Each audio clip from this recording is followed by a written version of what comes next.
అమెరికాలో భారతీయులకు మరో షాక్ తగలనుంది. సాఫ్ట్వేర్ ఉద్యోగం సంపాదించి సెటిల్ అవ్వాలనుకునే వారికి గట్టి ఎదురుదెబ్బే తగలనుంది.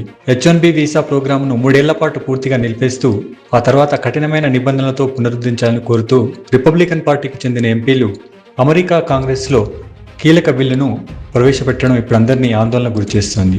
అమెరికన్ కార్పొరేట్ సంస్థలు స్థానిక నిపుణులకు బదులు తక్కువ జీతానికి వచ్చే విదేశీయులను నియమించుకుంటున్నాయని, ఇందువల్ల అమెరికన్ల ఉపాధి దెబ్బతింటోందని ఈ బిల్లు వాదిస్తోంది.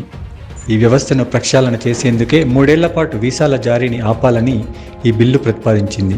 ఈ బిల్లు చట్టంగా మారితే H-1B వీసా విధానం రూపురేఖలే మారిపోతాయి. ప్రధానంగా ప్రస్తుతం ఏడాదికి ఇస్తున్న 65,000 వీసాలను ఏకంగా 25,000కు తగ్గించాలని ఇందులో ప్రతిపాదించారు.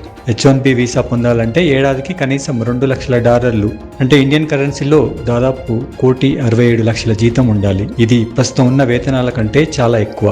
ప్రస్తుతం ఉన్న లాటరీ విధానాన్ని రద్దు చేసి అత్యధిక జీతం ఇచ్చే వారికే వీసాలు కేటాయించాలని సూచించారు.